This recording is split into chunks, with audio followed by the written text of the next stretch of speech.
ನಾವು ಪ್ರತಿನಿತ್ಯನೂ ಸಹ ರಾಜಕೀಯ ವ್ಯಕ್ತಿಗಳ ಬಗ್ಗೆ, ಅಧಿಕಾರಿಗಳ ಬಗ್ಗೆ, ಭ್ರಷ್ಟಾಚಾರ ವ್ಯವಸ್ಥೆಗಳ ಬಗ್ಗೆ ನಾವು ಪ್ರತಿನಿತ್ಯ ಮಾತಾಡ್ತಾನೆ ಇರ್ತೀವಿ, ಬೈತಾನೆ ಇರ್ತೀವಿ, ಹಾಗೂ ಅವ್ರನ್ನ ಹೀಯಾಳಿಸ್ತಾನೆ ಇರ್ತೀವಿ. ಹಾಗೆ ಅವ್ರ ಮೇಲೆ ಸಾಕಷ್ಟು ದೂರುಗಳನ್ನು ಸಹ ಕೊಡ್ತೀವಿ. ಅದು ಅವರೇನಾದರೂ ಬದಲಾವಣೆ ಆಗ್ತಿದ್ದಾರೆ? ಖಂಡಿತ ಬದಲಾವಣೆ ಆಗ್ತಿಲ್ಲ. ಮತ್ತೆ ಚುನಾವಣೆಗಳು ಬರ್ತಾ ಇದೆ, ಮತ್ತೆ ಅವ್ರನ್ನೇ ಗೆಲ್ಲಿಸ್ತಾ ಇದ್ದೀವಿ. ಅವರಂತೂ ಬದಲಾವಣೆ ಆಗ್ತಾ ಇಲ್ಲ. ನಾವು ಅಂದರೆ ನೀವುಗಳು ಸಹ ಅವ್ರನ್ನ ಗೆಲ್ಲಿಸ್ತಾ ಇದ್ದೀರಾ, ಮಾಡ್ತಾ ಇದ್ದೀರಾ. ಆದರೆ ನಿಮ್ಮ ಕ್ಷೇತ್ರ ಉದ್ಧಾರ ಆಗಿದೆಯಾ? ನಿಮ್ಮ ಮನೆಯ ಬೀದಿಯಲ್ಲಿರುವಂಥ ರಸ್ತೆಗಳು ಉದ್ಧಾರ ಆಗಿದೆಯಾ? ನಿಮ್ಮ ಗ್ರಾಮಗಳಲ್ಲಿರುವಂಥ ಶಾಲೆ ಅಚ್ಚುಕಟ್ಟಾಗಿದೆಯಾ? ನಿಮ್ಮ ಜಿಲ್ಲೆಯಲ್ಲಿ ಸರ್ಕಾರಿ ಕಾಲೇಜುಗಳು ಸರಿಯಾಗಿ ಇದ್ದಾವ? ಯಾವುದೂ ಸರಿ ಇಲ್ಲ. ಆದರೆ ನೀವು ಅವರನ್ನೇ ಗೆಲ್ಲಿಸ್ತಾ ಇದ್ದೀರಾ. ಈಗಿನ ಯುವ ಜನರು ಒಂದಲ್ಲ ಒಂದು ಸರಿಯಾಗಿ ಇದ್ದಾವ? ಯಾವುದೂ ಸರಿ ಇಲ್ಲ. ಆದರೆ ನೀವು ಅವರನ್ನೇ ಗೆಲ್ಲಿಸ್ತಾ ಇದ್ದೀರಾ. ಈಗಿನ ಯುವ ಜನರು ಒಂದಲ್ಲ ಒಂದು ಪಕ್ಷಗಳಲ್ಲಿ ಗುರುತಿಸ್ಕೊಂಡಿರ್ತೀರ. ಆದರೆ ನೀವು ಬರೀ ಹಿಂಬಾಲಕರಾಗಿರ್ತೀರ. ಅವರಿಗೆ ಸಂಬಂಧಪಟ್ಟಂಗೆ ಅಣ್ಣ, ಬಾಸ್ ಅಂತ ಬರೀ ಇಷ್ಟರಲ್ಲೇ ನೀವು ಸೀಮಿತ ಆಗಿರ್ತೀರ. ಆದರೆ ನಿಮಗೆ ರಾಜಕೀಯ ಮಾಡುವಂತಹ, ರಾಜಕೀಯ ಕ್ಷೇತ್ರಕ್ಕೆ ಪ್ರವೇಶ ಮಾಡುವಂತಹ, ನಾಯಕರಾಗುವಂತಹ ಆಸೆ, ಕನಸುಗಳನ್ನು ಹೊತ್ಕೊಂಡಿರ್ತೀರ. ಆದರೆ ನೀವು ಇರುವಂತಹ ಪಕ್ಷಗಳು ನಿಮ್ಮ ನಾಯಕರನ್ನಾಗಿ ಮಾಡ್ತಾರಾ, ನಾಯಕಿಯರನ್ನಾಗಿ ಮಾಡ್ತಾ? ನೀವೇ ಯೋಚನೆ ಮಾಡಿ. ನಿಮ್ಮ ಮನೆಯ, ನಿಮ್ಮ ರಸ್ತೆಯ, ನಿಮ್ಮ ಬೀದಿಯ, ನಿಮ್ಮ ಗ್ರಾಮ, ಜಿಲ್ಲೆಯಲ್ಲಿರುವಂಥ ಸಮಸ್ಯೆಗಳನ್ನು ಬಗ್ಗೆ ನೀವು ಹೋಗ್ಬಿಟ್ಟು ನಿಮ್ಮ ಶಾಸಕರಿಗೆ, ನೀವು ಯಾರನ್ನ ಇಷ್ಟಪಡ್ತೀರಾ, ನೀವು ಯಾರನ್ನ ಅಣ್ಣ, ಬಾಸ್ ಅಂತ ಎಲ್ಲ ಅಂದ್ಕೊಂಡಿರ್ತೀರಾ ಅಂಥವರಿಗೆ ಹೋಗಿ ನೀವು ನಿಮ್ಮ ಹಳ್ಳಿಯಲ್ಲಿರುವಂಥ ರಸ್ತೆ ಸರಿ ಮಾಡಿಸಿ, ನಮ್ಮ ಶಾಲೆ ಚೆನ್ನಾಗಿಲ್ಲ, ಒಂದು ಕಟ್ಟಡ ರೆಡಿ ಮಾಡಿಕೊಡಿ, ನಮ್ಮ ಆಸ್ಪತ್ರೆಗಳಲ್ಲಿ ಮೂಲಭೂತ ಸೌಕರ್ಯಗಳಿಲ್ಲ ಅನ್ನುವಂತಹದ್ದನ್ನು ದೂರನ್ನ ಕೊಟ್ಟು ನೋಡಿ. ಅಲ್ಲಿ ಗೊತ್ತಾಗುತ್ತೆ ಅವರ ಬಂಡವಾಳ ಇಷ್ಟು ಅಂತ. ಸ್ನೇಹಿತರೆ, ಯುವ ಜನರೇ, ದಯವಿಟ್ಟು ನೀವು ಬದಲಾವಣೆ ಆಗಬೇಕು. ನಾನು ಏನು ಹೇಳಲಿಕ್ಕೆ ಇಷ್ಟಪಡ್ತೀನಿ ಅಂದರೆ, ಅವರು ಬದಲಾವಣೆ ಖಂಡಿತವಾಗ್ಲೂ ಆಗಲ್ಲ. ಮತ್ತು ಅವರಿಗೆ ಏಕೆ ನೀವು ಓಟನ್ನು ಹಾಕಿ ಗೆಲ್ಲಿಸ್ತಾ ಇದ್ದೀರಾ? ಈ ವ್ಯವಸ್ಥೆಗಳಲ್ಲಿ ಒಂದಲ್ಲ ಒಂದು ಸರ್ಕಾರದ ವ್ಯವಸ್ಥೆಗಳಿಂದ, ಈ ಶಾಸಕರು MLAಗಳಿಂದ ಜನಸಾಮಾನ್ಯರಿಗೆ ಏನಾದರೂ ಉಪಯೋಗ ಆಗ್ತಾ ಇದೆಯಾ? ಸರ್ಕಾರಿ ಆಸ್ಪತ್ರೆಗಳು ಸರಿ ಇಲ್ಲ. ಇವಾಗ್ಲೂ ಸಹ 2025ವರೆಗೂ ಸಹ ಸರ್ಕಾರಿ ಆಸ್ಪತ್ರೆಗೆ ಸರಿ ಇಲ್ಲ ಅಂತ ನಾವು ಬಾಯಿ ಬಡ್ಕೊಂತ ಇದ್ದೀವಿ.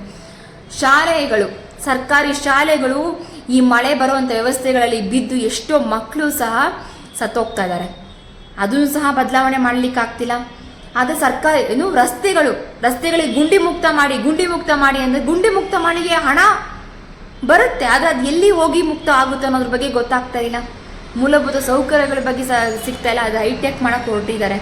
ಸೊ ದಯವಿಟ್ಟು ಇದೆಲ್ಲ ಆಗ್ತದೆ. ಆದರೆ ಇವರ ಹೆಸರುಗಳಲ್ಲಿ, ಈ ಶಾಸಕರು, ಸಚಿವರ ಹೆಸರುಗಳಲ್ಲಿ ಹೈಟೆಕ್ ಶಾಲೆ, ಹೈಟೆಕ್ ಆಸ್ಪತ್ರೆ, ಹೈಟೆಕ್ ಅವ್ರು ಓಡಾಡುವಂಥ ರಸ್ತೆಗಳು ಒಳ್ಳೆ MG ರೋಡ್ ಇದ್ದಂಗೆ ಇರುತ್ತೆ. ಆದರೆ ನಾವೇನು ಮಾಡ್ತೀವಿ, ನಾವು ಅವರಿಗೆ ಮತವನ್ನು ಹಾಕ್ತೀವಿ. ಆದರೆ ಕಿತ್ತೋಗಿರುವಂತಹ ರಸ್ತೆ ಗುಂಡಿಗಳಲ್ಲಿ, ಸರಿ ಇಲ್ಲಿರುವಂತಹ ಆಸ್ಪತ್ರೆಗಳಲ್ಲಿ, ಒಂದು ಕಟ್ಟಡ ಬಿದ್ದೋಗುವಂತಹ ಒಂದು ಶಾಲೆಗಳಲ್ಲಿ ನಮ್ಮ ಮಕ್ಕಳನ್ನು ಕಳಿಸ್ತಾ ಇದ್ದೀವಿ. ನಾವು ಅಲ್ಲಿ ಚಿಕಿತ್ಸೆಯನ್ನು ಪಡಿತಾ ಇದ್ದೀವಿ. ಸ್ನೇಹಿತರೆ, ನೀವು ಯಾವುದೇ ಪಕ್ಷದ ಹಿಂಬಾಲಕರಾಗಿ, ಇಲ್ಲಾಂದರೆ ಸಪೋರ್ಟ್ ಮಾಡಿ, ಬೆಂಬಲಿಸಿ, ನಾನು ಅದು ಪ್ರಶ್ನೆ ಮಾಡ್ತಾ ಇಲ್ಲ. ನೀವು ಬೆಂಬಲಿಸುವಂತಹವರು ನಿಮಗೆಷ್ಟು ಪ್ರಯೋಜನ, ನಿಮಗೆ ಪ್ರಯೋಜನ ಆಗಲಿ ಅಂದ್ರೂ ಪರವಾಗಿಲ್ಲ. ನಿಮ್ಮ ಜಿಲ್ಲೆಗೆ, ನಿಮ್ಮ ಗ್ರಾಮಕ್ಕೆ, ನಿಮ್ಮ ತಾಲೂಕಿಗೆ ಎಷ್ಟು ಪ್ರಯೋಜನ ನೀವೇ ಯೋಚನೆ ಮಾಡಿ. ನಿಮ್ಮದೇ ಆದಂತಹ ಕೆಲಸಗಳು ಸರ್ಕಾರಿ ಕಚೇರಿಗಳಲ್ಲಿ ಆಗ್ತಾ ಇಲ್ಲ. ಲಂಚ ಕೊಟ್ಟರೆ ಕೆಲಸಗಳಾಗ್ತಾ ಇದೆ. ಇಂಥ ವ್ಯವಸ್ಥೆಗಳಲ್ಲಿ ನೀವು ಇದ್ದೀರಾ. ಆದರೆ ಯಾರೋ ಇನ್ಫ್ಲೂಯೆನ್ಸ್ ಮಾಡ್ಕೊಂಡು ನಿಮ್ಮ ಕೆಲಸಗಳನ್ನು ಮಾಡ್ತಾರೆ. ಆದರೆ ಬಡ ಜನರು ಎಲ್ಲಿ ಹೋಗ್ತಾರೆ? ಬಡ ಮಕ್ಕಳು ಎಲ್ಲಿ ಹೋಗ್ತಾರೆ? ಈ ವ್ಯವಸ್ಥೆಗಳನ್ನ ಬದಲಾವಣೆ ಮಾಡೋರು ಯಾರು? ಸಾಕಷ್ಟು ಉದ್ದುದ್ದ ಭಾಷಣ ಎಲ್ಲ ಮಾಡ್ತಾರೆ ನಿಮ್ಮ ಶಾಸಕರು, ನಿಮ್ಮ ಬಾಸ್ಗಳೆಲ್ಲ. ಆದರೆ ವ್ಯವಸ್ಥೆಗಳಲ್ಲಿ ಬದಲಾವಣೆ ಮಾಡೋರು, ಸರಿಯಾದಂಥ ಆಸ್ಪತ್ರೆಗಳನ್ನು ಇಲ್ಲಿವರೆಗೂ, ಈ ಒಂದು ಆಧುನಿಕ ವ್ಯವಸ್ಥೆಗಳಲ್ಲೂ ಸಹ ಒಂದು ಸರ್ಕಾರಿ ಆಸ್ಪತ್ರೆಗೆ ಹೋಗ್ಬಿಟ್ರೆ ಅಲ್ಲಿ ನಾವು ಟ್ರೀಟ್ಮೆಂಟ್ಗೆ, ಚಿಕಿತ್ಸೆಗೆ ಹೋದರೆ ನಾವು ಇನ್ನೇನೋ ಅಂಟಿಸ್ಕೊಂಡು ಬರುವಂಥ ವ್ಯವಸ್ಥೆಗಳಾಗ್ತಾ ಇದೆ. ಸರಿಯಾದಂಥ ವ್ಯವಸ್ಥೆಗಳಿಲ್ಲ, ಔಷಧಿಗಳಿಲ್ಲ. ಹೀಗೆ ಸಾಕಷ್ಟು ವ್ಯವಸ್ಥೆಗಳನ್ನು ನೋಡ್ತೀವಿ. ಯುವ ಜನರು ಏನು ಮಾಡ್ತಾ ಇದ್ವಿ, ಈ ರೀಲ್ಸು ಅದು ಇದು ಅಂತ ನೋಡ್ತಾ ಇರ್ತೀವಿ. ಸೊ ದಯವಿಟ್ಟು ಈ ಒಂದು ನೀವು JCB ಪಕ್ಷಗಳಲ್ಲಿ, ಅಂದರೆ ನೀವು ಪಕ್ಷದಲ್ಲಿ, ನೀವು ಯಾವುದೇ ಪಕ್ಷದಲ್ಲಿರಿ, ಆದರೆ ನೀವು ನಾಯಕರಾಗಿ ಈಗ ಬರ್ತಿರುವಂಥ ಚುನಾವಣೆಗಳಲ್ಲಿ ಸ್ಪರ್ಧೆ ಮಾಡಿ. ಈಗ ಗ್ರಾಮ ಪಂಚಾಯಿತಿ ಚುನಾವಣೆಗಳು, ಜಿಲ್ಲಾ ಪಂಚಾಯಿತಿ ತಾಲೂಕ್ ಪಂಚಾಯಿತಿ ಚುನಾವಣೆಗಳೆಲ್ಲ ಬರ್ತಾ ಇದ್ದಾವೆ. ಇನ್ನೊಂದು 2-3 ವರ್ಷ ಕಳೆದ್ರೆ MLA ಚುನಾವಣೆಗಳು ಸಹ ಬರ್ತಿದೆ. ಸ್ಪರ್ಧೆ ಮಾಡಿ, ನಾಯಕರಾಗಿ, ನಾಯಕಿಯರಾಗಿ ನಿಮ್ಮ ವ್ಯವಸ್ಥೆಗಳು, ನೀವು ಕಾಣುವಂತಹ ವ್ಯವಸ್ಥೆಯನ್ನು ನೀವು ನಿರ್ಮಾಣ ಮಾಡ್ಕೊಳ್ಳಿ.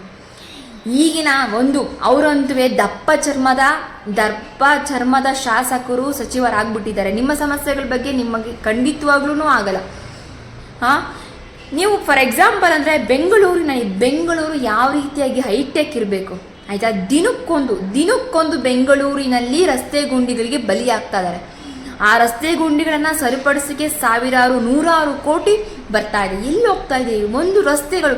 ಇವತ್ತಾಗಿರೋ ರಸ್ತೆಗಳನ್ನು ನೋಡಿದ್ರೆ ಇನ್ನೊಂದು 3 ತಿಂಗಳಾದ್ರೆ ಆ ರಸ್ತೆಗಳು ಗುಂಡಿಗಳೇ ಆಗಿರ್ತವೆ. ಇದೇ ವ್ಯವಸ್ಥೆಗಳೇ ಈಗ ಬರ್ತಿರುವಂಥ BBMP ಚುನಾವಣೆಗಳಿಗೆ ಸ್ಪರ್ಧಿಸಿ ಮಾಡಿ. ನಿಮ್ಮ ವಾರ್ಡಿಗೆ ನೀವೇನೆ ನಿಂತ್ಕೊಳ್ಳಿ, ಯಾರು ದುಡ್ಡೇನೋ ಹಂಚೋಕೆ ಹೋಗ್ಬೇಡಿ.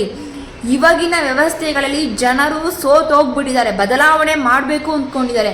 ನೋಡಿ, 100 ಜನ 1000 ಜನರಿಗೂ ನಾನು ತಿಳಿಸ್ತಾ ಇದ್ದೀನಿ, ದಯವಿಟ್ಟು ಅರ್ಥ ಮಾಡ್ಕೊಳ್ಳಿ. ನೂರಾರು ಜನ ಹಿಂಬಾಲಕರನ್ನ ಕರ್ಕೊಂಬಂದ್ಬಿಟ್ಟು ನಿಮಗೆ ಮತವನ್ನು ಕೇಳೋನ್ನ ನೋಡಿಬಿಟ್ಟು ಮತವನ್ನು ಹಾಕಕ್ಕೆ ಹೋಗ್ಬೇಡಿ. ನಿಮ್ಮ ರಸ್ತೆಯ ನಿಮ್ಮ ವಾರ್ಡು ನಿಮ್ಮ ಜಿಲ್ಲೆಯಲ್ಲಿ ಅಭಿವೃದ್ಧಿ ಆಗೋಕ್ಕೆ ಸಿಂಗಲ್ ಆಗಿ ಒಂದು 3-4 ಜನ ಕರ್ಕೊಂಡ್ಬಂದು ಮತವನ್ನು ಕೇಳ್ತಾರಲ್ಲ, ಅವರಿಗೆ ಮತವನ್ನು ಹಾಕಿ ಗೆಲ್ಲಿಸ್ರಿ. ಈ ಭ್ರಷ್ಟ ವ್ಯವಸ್ಥೆಯನ್ನು ಒಂದು ಹಲೆಯನ್ನು ಬದಲಾವಣೆ ಮಾಡಿ ಅಂತ ನಾನು ಕೇಳ್ಕೊಳ್ತಾ ಇದ್ದೀನಿ. ಈ ವ್ಯವಸ್ಥೆಯಲ್ಲಿ ಯುವ ಜನರು ಬಂದರೆ ಈ ಭ್ರಷ್ಟ ವ್ಯವಸ್ಥೆ ಬದಲಾವಣೆ ಆಗುತ್ತೆ. ಸಾಕಷ್ಟು ನೂರಾರು ಜನ ಕರ್ನಾಟಕದಲ್ಲಿ ಯುವ ನಾಯಕರಿದ್ದೀರಾ. ಒಂದು ರಾಜಕೀಯ ಕ್ಷೇತ್ರಕ್ಕೆ ಬರಲಿಕ್ಕೆ ನಿಮಗೆ ಮನಸ್ಸು ಮಾಡಿದ್ರೆ, ಆದರೆ ಈ ವ್ಯವಸ್ಥೆ ನೀವು ಇರುವಂಥ ಪಕ್ಷಗಳು ನಿಮಗೆ ಬೆಂಬಲ ನೀಡಲ್ಲ. ಸೊ ದಯವಿಟ್ಟು ನಿಮಗೆ ಆ ರೀತಿಯಾಗಿ ಬೆಂಬಲವನ್ನು ನೀಡಬೇಕು ಅಂದರೆ ಕರ್ನಾಟಕ ರಾಷ್ಟ್ರ ಪಕ್ಷದಲ್ಲಿ ದಯವಿಟ್ಟು ಬನ್ನಿ ಅಂತ ನಾನು ಕೇಳ್ಕೊತೀನಿ. ಇನ್ನಾದರೂ ಬದಲಾವಣೆ ಆಗಿ ಯಾರಿಗೋ ಮತ ಹಾಕುವಂಥದ್ದು ಅವರಿಗೆಲ್ಲ ಆಗದೆ ದಯವಿಟ್ಟು ಬೆಂಬಲವನ್ನು ನೀಡಿ ಕರ್ನಾಟಕ ರಾಷ್ಟ್ರ ಪಕ್ಷಕ್ಕೆ ಬನ್ನಿ. ಯುವ ಜನರೇ ಒಂದಾಗಿ ರಾಜಕೀಯ ಕ್ಷೇತ್ರಕ್ಕೆ ಮುಂದಾಗಿ ಅನ್ನೋವಂಥದ್ದು ನಾನು ನಿಮ್ಮ ಮೇಲೆ ಕೇಳ್ಕೊಳ್ತಾ ಇದ್ದೀನಿ. ರಾಜಕೀಯ ಕ್ಷೇತ್ರಕ್ಕೆ ಯುವ ಜನರು ಬರಬೇಕು, ಒಂದು ಬದಲಾವಣೆ ಆಗಬೇಕು. ಬದಲಾವಣೆ ಅನ್ನುವಂತಹದ್ದು ಯುವ ಜನರಿಂದ ಸಾಧ್ಯ. ಈ ಬರ್ತಿರುವಂತಹ ಚುನಾವಣೆಗಳಲ್ಲಿ ಯುವ ಜನರು ಸಾಕಷ್ಟು ಜನ ಸ್ಪರ್ಧೆಗೆ ಇಳಿದ್ರೆ ಜಡಗಟ್ಟಿರುವಂತಹ ಶಾಸಕರು, ಸಚಿವರು, MLAಗಳು ಎಲ್ಲರೂ ಸಹ ಬದಲಾವಣೆ ಹಾಗೇ ಆಗ್ತಾರೆ. ಈ ವ್ಯವಸ್ಥೆಯನ್ನು ಬದಲಾವಣೆ ಮಾಡ್ತಾರೆ. ಸಾಕು, ಈ ಭ್ರಷ್ಟ ರಾಜಕಾರಣ ನೀವು ಬೆಂಬಲಿಸಿದ್ದು ಸಾಕು, ಎಲ್ಲವನ್ನ ಮಾಡಿದ್ದು ಸಾಕು, ಅವರಂತೂ ಬದಲಾವಣೆ ಆಗಲ್ಲ. ದಯವಿಟ್ಟು ಯುವ ಜನರ ನೀವೆಲ್ಲರೂ ಸಹ ಬದಲಾವಣೆ ಆಗಬೇಕು. ಈಗ ಬರ್ತಿರುವಂಥ ಚುನಾವಣೆಗೆ ನೀವು ಸಹ ಸ್ಪರ್ಧೆಯನ್ನು ನೀಡಬೇಕು ಅಂತ ನಾನು ಕೇಳ್ಕೊಳ್ತಾ ಇದ್ದೀನಿ.